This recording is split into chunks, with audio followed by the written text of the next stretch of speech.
So yun guys, ito ang pinaglutuan ko nung ulam kong recipe di pataranta. Ayan oh. Shout out sa inyo mga chikiting. Ayan oh. Nalit sila ng kain ngayon kasi hindi sila nagsabay-sabay ng punta rito. Ang naluto ko ay kunti lang.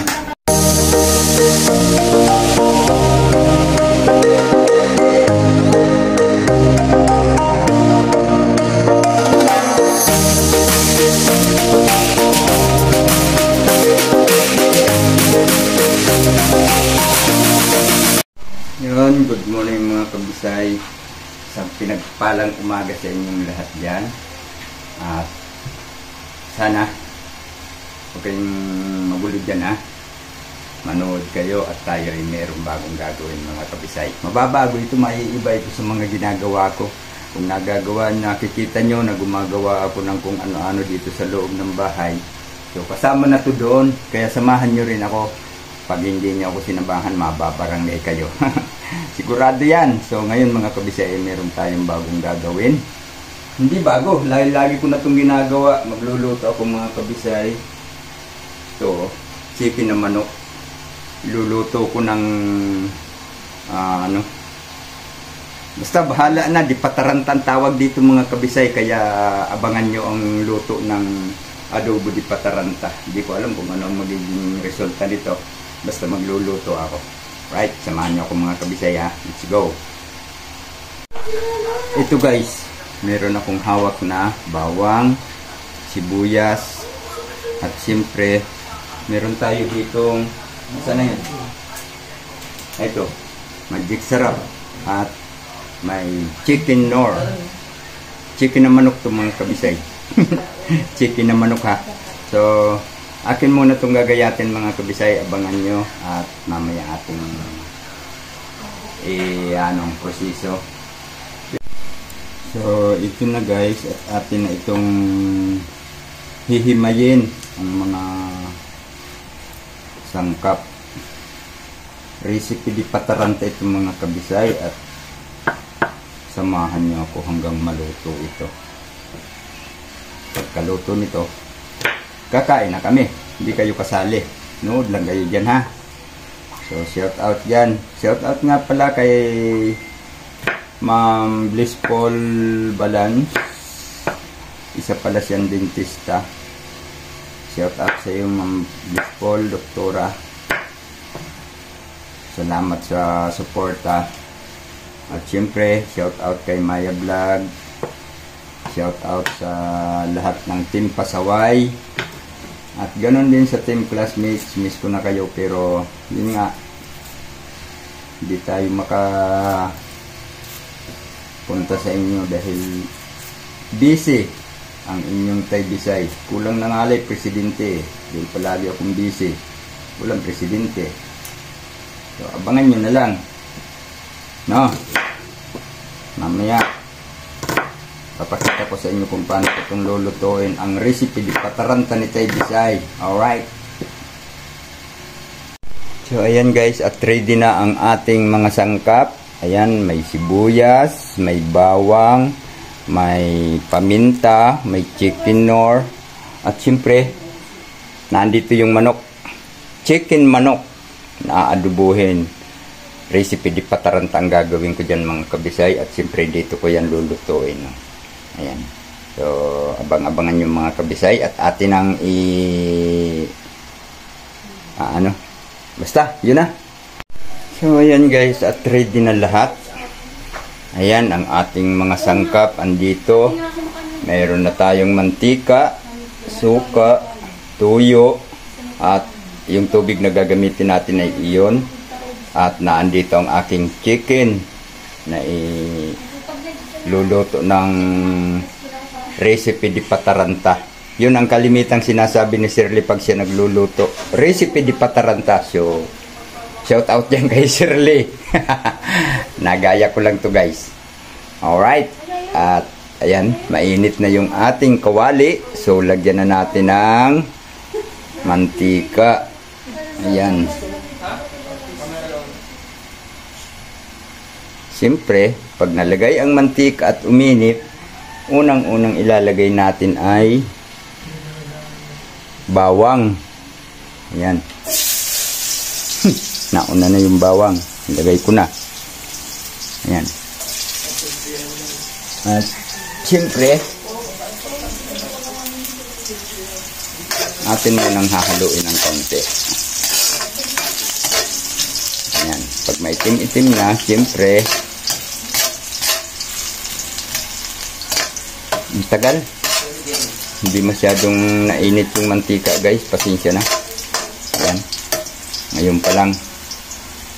So, ilagay naman natin itong sibuyas. Sibuyas. Ang paborito ng mga Indiano. Kaya sila'y nangangamoy sibuyas. Pero paborito rin ng Pilipino. Dahil lahat ng luto ay may sibuyas. Ayan, di ba? Pag nagluluto tayo, di nawawala ang bawang at sibuyas. Lalo na pag adobo. Ginataan. Ayan. At siyempre, ilalagay na natin itong chicken manok. Chicken na manok. Saan kayo yan? Diba? Chicken na manok pa. Uy, nasayaw ang ating kawali, guys.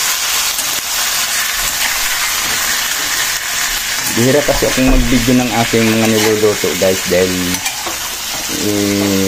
pinapriority kong i-vlog yung siyempre, yung mga importante gagawin. Dahil ito, ano lang naman to pang depensa sa walang may upload. Dahil wala akong may upload mamaya, so akin na muna itong i-vlog. At mamaya, magbablog pa ako pero di pa sure kung may upload ko mamaya. Kaya ito na, may sure na akong pang-upload. So, takloban muna natin, guys, para maluto-luto ng kaunti ang ating nilagay na manok. Pakuluin muna natin ng kaunti. So, ayan, guys, akin ang bubuksan. At, siyempre, kaunting halo muna.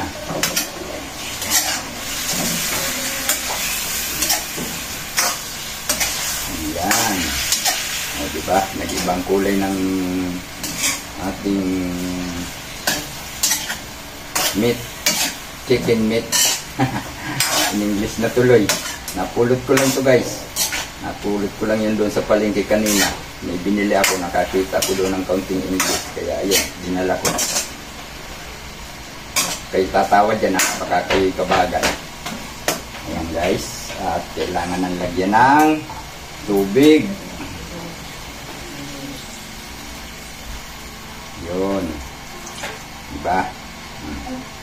Tapos vinegar or suka. Saan kayo niyan, guys? In English na, tinagalog pa. At tuyo. Ayan. Tapos siyempre meron pa tayong ilalagay, guys. Kaya abangan nyo lang. Ito, maglalagay tayo ng magic sarap. Okay lang ba kayo dyan?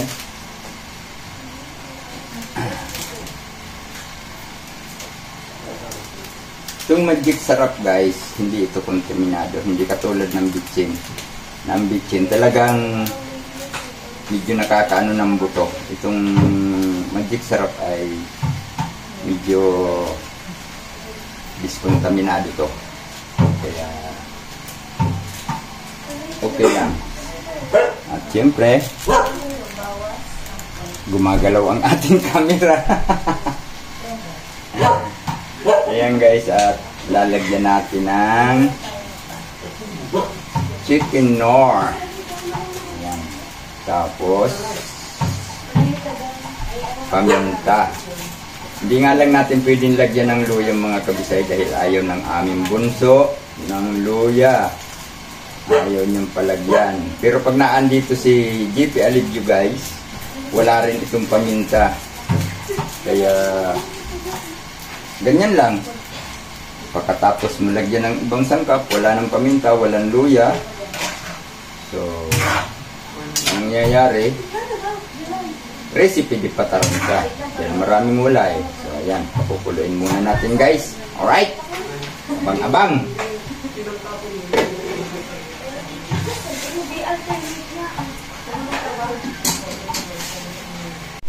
So yun guys, at ating i-check. Titingnan natin. Yun, kulong-kulo na. Diba? Ayan na oh. At ating patuyo-tuyuin yung sabaw na yan guys. Pag natuyo-tuyo yan, 100% luto na yan. Yan ang naging resulta guys ng ating luto di pataranta. Medyo laksan natin ng kaunti ang apoy at mahina ang kanyang apoy. Laksan natin ng kaunti. Yan. Para maganda-ganda ang kulo. So, ating tingnan ulit mga kabisay. Ayan. O, diba? Kanina kung nakikita nyo yung kulo niya ay halatang hindi siya malapot. Diba? So, ngayon iba na ang kulo niya. Medyo dikit-dikit na yung kanyang bula at mabagal ng bumaba. Yan ay ibig sabihin labas na yung kanyang lasa. Anong lasa nito mga kabisay? Alam nga naman maglasang baka ito, ay manok ito no? Siyempre lasang manok. Chicken manok. Yan guys, at malapit na. So yun guys, ating titingnan kung anong ubos na ang sabaw guys. Pero meron pa kong ilalagay dito guys. Lalagyan ko pa ito ng kalamansi para mas lalong mabango. Ayan. Medyo malambot na. So, lagyan muna natin ang kalamansi guys. Hindi na natin tatakluban para hindi siya magmantika. So yun guys, at nakapagpiga na tayo ng 6 na pirasong kalamansi. Ayan. Para dito yan sa aking niluluto. So sa mga hindi nakakaalam guys, itong kalamansi ay siyang pinakamagandang panlasa para sa akin. Para sa akin lang, ewan ko lang sa inyo. Pero para sa akin, pag may kalamansi guys, ang sarap ng panlasa. Sarap ng lasa guys at mabango. So ito at luto na. So, ready to eat. Eat talaga. Kainan na. Ayan guys, mega love shout out sa inyong lahat dyan. Shout out kay Ma'am Nance. Ma'am Nance, maraming salamat sa palagi mong suporta at pagbibigay ng biyaya kay Tay Bisay. Maraming salamat Ma'am Nance. Shout out din kay Ann Ramirez Hiner. At siyempre, shout out sa mga kalingap.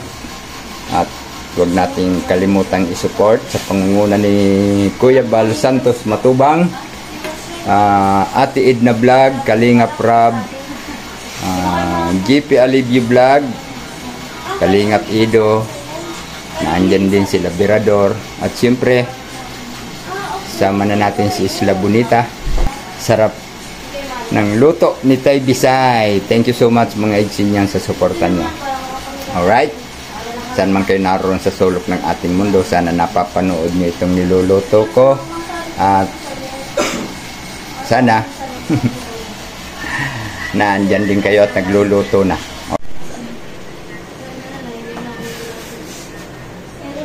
So yun guys, at luto na ang ating ulam at atin ang i-ready. Dahil naghihintay na ang ating mga customer. Customer talaga ha. So yan guys, may bisita kasi ang aming bunso. So akala ko nung una kunti lang. Yung pala dumami ng dumami. Kaya yung sinahin ko ating dinagdagan. Kaya late na silang kumain. So, sorry na lang sa inyo at hindi kayo nag-isa ng punta. Yan. At,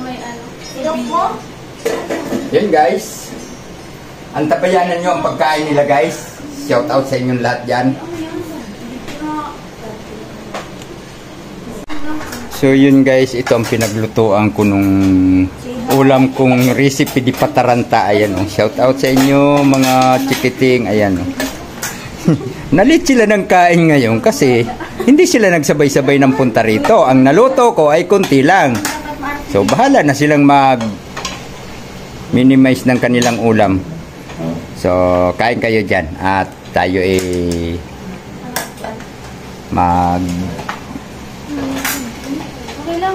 kompleto na ba? So ayan guys, kumakain na sila. At syempre, salamat sa inyo ng marami sa mga nakasuporta dyan. Baka naman. So yun guys, thank you so much. Nakarating na naman kayo sa dulo ng aking video. Habang kumakain ng aking mga chikiting dito. At ayan, may bisita ang aming bunso. At ayan, nagsisikain sila. So maraming salamat sa inyong lahat mga kabisay na nakarating na naman kayo sa dulo ng aking video. At saan man kayo naroon sa sulok ng ating mundo, sana'y naandyan kayo sa mabuting kalagayan. At laging sinasabi ng inyong Bisay, laging mag-iingat, laging magdarasal ng patuloy tayong patnubayan ng ating poong may kapal sa anumang mga kaganapan sa buhay. Lalong-lalo na sa mga kaibigan nating OFW na nagsusumikap, pinagtiyaga ang malayo sa mga pamilya para lang makaraos sa magandang pamumuhay. Alright, thank you so much mga kabisay and God bless us. Sana ay nasa mabuti kayong lahat. Babus!